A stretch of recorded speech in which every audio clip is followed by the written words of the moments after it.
Halo bro, kembali lagi di gaptek.id dan di video kali ini gua pengen membahas sebuah laptop yang menggunakan RTX 30 series lagi nih. Dan kebetulan ini GPU-nya yang dipakai adalah RTX 3070 laptop.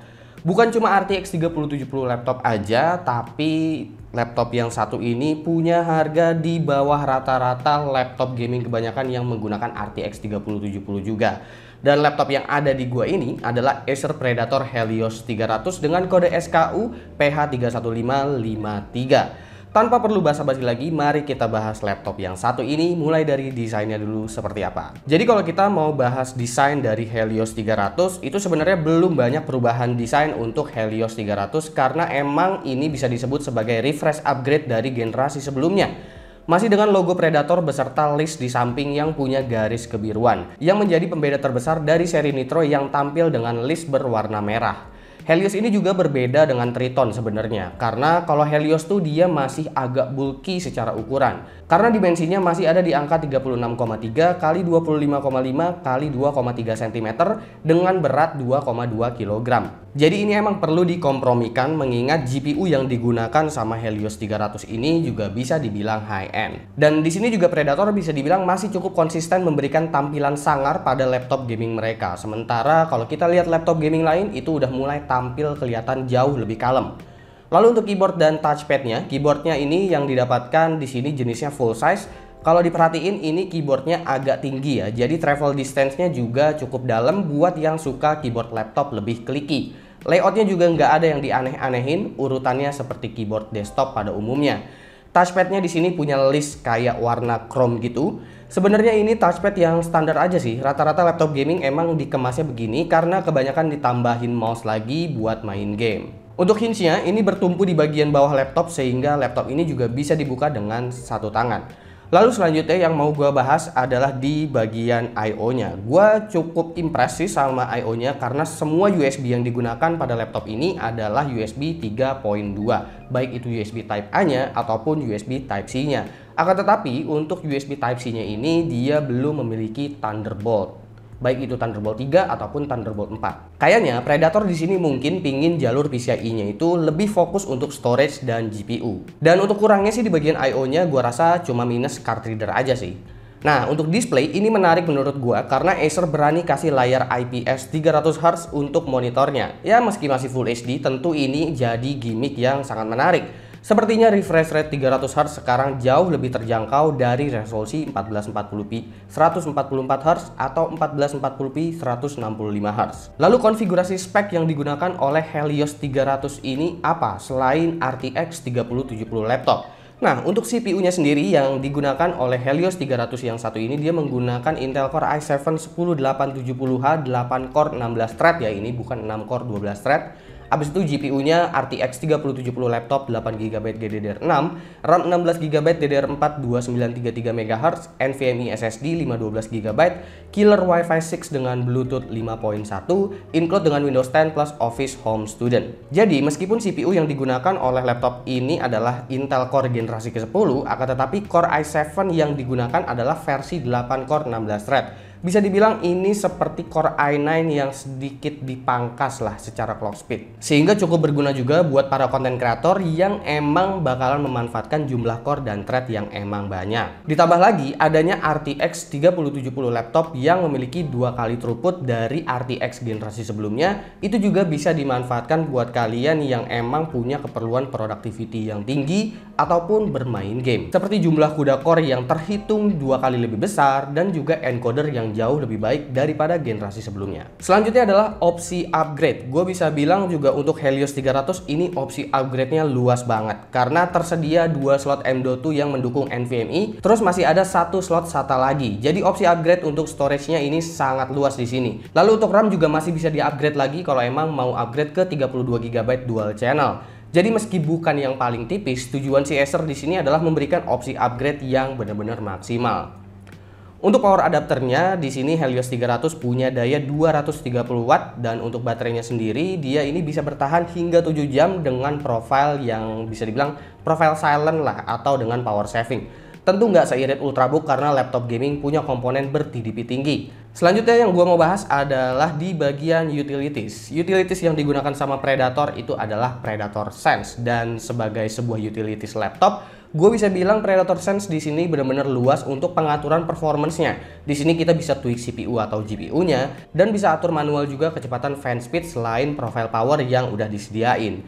Predator juga menyediakan tombol turbo untuk one touch overclocking di GPU-nya. Oke, untuk spesifikasi udah, utilities-nya juga udah, untuk tweaking-nya. Sekarang kita akan bahas performance-nya, mulai dari performance CPU dulu seperti biasa di Cinebench R15. Single core di sini mendapatkan angka 189, belum menyentuh 200-an seperti core i9-nya atau generasi 11, tapi udah cukup kenceng berkat turbo 1 core di 5 GHz pada CPU ini. Lalu untuk multicore-nya dapat di angka 1600-an. Secara IPC tentu ini udah sangat cukup untuk game kompetitif yang perlu ngejar refresh rate tinggi. Tapi untuk game AAA akan lebih ideal bermain di resolusi tinggi sebenarnya, mengingat GPU-nya adalah RTX 3070. Kalau misalkan laptop ini dipakai untuk editing, ya tentu aja sebenarnya udah lancar-lancar aja meskipun kalian menggunakan RAW 4K bahkan dengan kualitas full untuk previewnya. Jadi tenang aja, tambahin monitor lagi kalau emang mau lebih serius, itu menurut gua akan jauh lebih enak.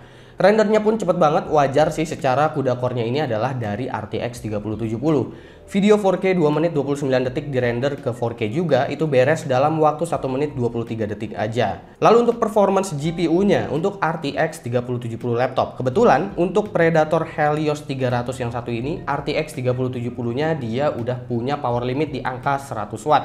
Jadi lumayan kenceng. Dan setelah dites lewat 3D Mark di sini RTX 3070 laptop bisa mendapatkan skor 27 ribuan. Ini udah selevel dengan RTX 2080 Super laptop. Kalau di desktop mungkin selevel dengan RTX 2060 Super harusnya.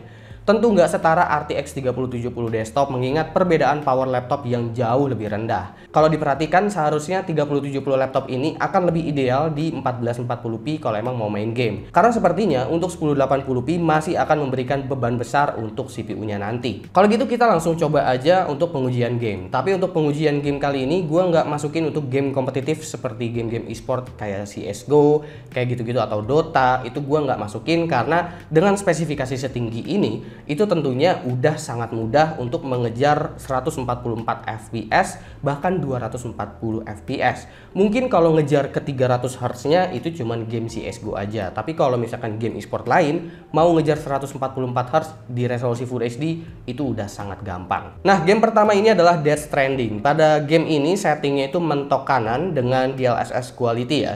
Di sini FPS masih sangat aman, frame rate masih ada di angka 80 sampai dengan 90-an.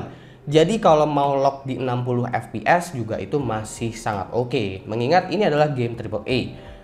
Abis itu adalah Far Cry 5. Pada game ini setting yang digunakan adalah Ultra. Harusnya frame rate-nya ini bisa lebih tinggi lagi karena di sini gue dapat rata-ratanya cuma di 70-an. Resolusi Full HD membuat beban ke CPU cukup tinggi untuk RTX 3070-nya. Terlihat dari load GPU-nya yang nggak sampai 100%. Tapi sekali lagi, kalau mau lock di 60 FPS nggak masalah karena main game nggak terus-terusan lihat angka FPS.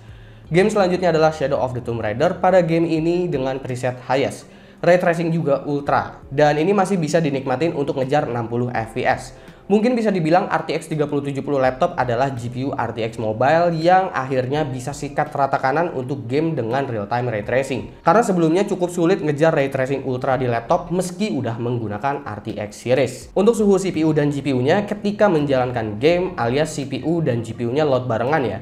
Suhu CPU di sini kelihatan mentok di angka 85-an dan rata-ratanya di 80. Masih cukup aman karena ini adalah load bersamaan dengan GPU. Sementara GPU-nya bisa dibilang sangat adem. Karena meskipun high-end, ini saat load mentok di 75-an aja. Emang GPU Nvidia Ampere ini tipikal GPU yang adem. Jadi kalau GPU-nya overheat berarti itu ada yang salah sama coolingnya. Lalu selanjutnya adalah performance SSD. Untuk SSD yang didapatkan pada Helios 300 ini dia dari WD dengan seri SN730. Ini SSD yang cukup bagus, sequential speednya tembus ke 3 GB per second, dan random 4K filenya itu juga bisa dibilang kencang ya untuk ukuran NVMe SSD seperti ini. Oke, lalu kita masuk ke bagian harga dan juga kesimpulan untuk Acer Predator Helios 300 dengan kode SKU PH31553. Untuk harga, Acer di sini berkolaborasi dengan NTL dan tersedia bundling Predator X NTL dengan harga Rp29.499.000. Dengan harga ini kalian bisa mendapatkan laptop dan tas pada umumnya. Kalian juga akan mendapatkan sneakers kolaborasi antara Predator dan NTL, plus Office Home Student seumur hidup. Lalu extend warranty 1 tahun. Untuk garansi cukup panjang karena jadinya itu adalah 3 tahun untuk garansinya. Untuk harga normalnya sebenarnya laptop ini dibanderol dengan harga Rp26.999.000 dan bisa lebih murah lagi apabila kalian cari di e-commerce dan memanfaatkan cashback yang ada. Pastiin aja garansinya resmi kalau emang cari di e-commerce. Dan menurut gue pribadi, Helios 300 yang satu ini menarik karena biasanya laptop dengan RTX 3070 di bawah 30 juta ya, terutama untuk yang harganya kisaran segitu, itu masih diberikan layar yang terbatas di 144 Hz dan RAM-nya bahkan ada yang dipangkas jadi 8 GB. Tapi di sini Acer berani kasih layar 300 Hz dengan RAM 16 GB. Ditambah lagi opsi upgrade masih sangat luas ketersediaannya. Jika emang kebutuhannya benar-benar memanfaatkan GPU, tentu ini bisa sangat direkomendasikan. Untuk bermain game di resolusi Full HD masih ada yang perlu dikompromiin sih, karena sepertinya RTX 3070 sangat membutuhkan CPU dengan performance IPC yang jauh lebih kencang lagi. Tapi jika dirasa lock ke 60 fps nggak masalah, sikat aja. Toh untuk productivity hal seperti ini nampak nggak terasa sama sekali. Selebihnya yang perlu dikompromikan ya paling soal ketebalannya ya. Kalau cari yang super tipis tentu ini bukan jadi pilihan. Tapi kalau form factor bukanlah masalah, kalian bisa pilih ini karena sejauh ini Helios 300 sepertinya diberikan konfigurasi yang cukup baik untuk laptop gaming dengan RTX 3070 laptop di dalamnya. Tapi itu menurut gua aja. Kalau menurut kalian gimana? Silahkan komen di bawah dan kasih pendapat kalian masing-masing. Jangan lupa like, share, dan subscribe jika video ini menarik buat kalian. Follow sosial media gua kalau lu kepo sama apa yang ada di balik layar Gaptek. Beli juga merchandise Gaptek untuk mensupport gaptek.id dengan cara lain. Ada beragam t-shirt di sana. Cek link di deskripsi kalau emang kalian mau beli. Gua Suki dan seperti biasa sampai jumpa di lain kesempatan.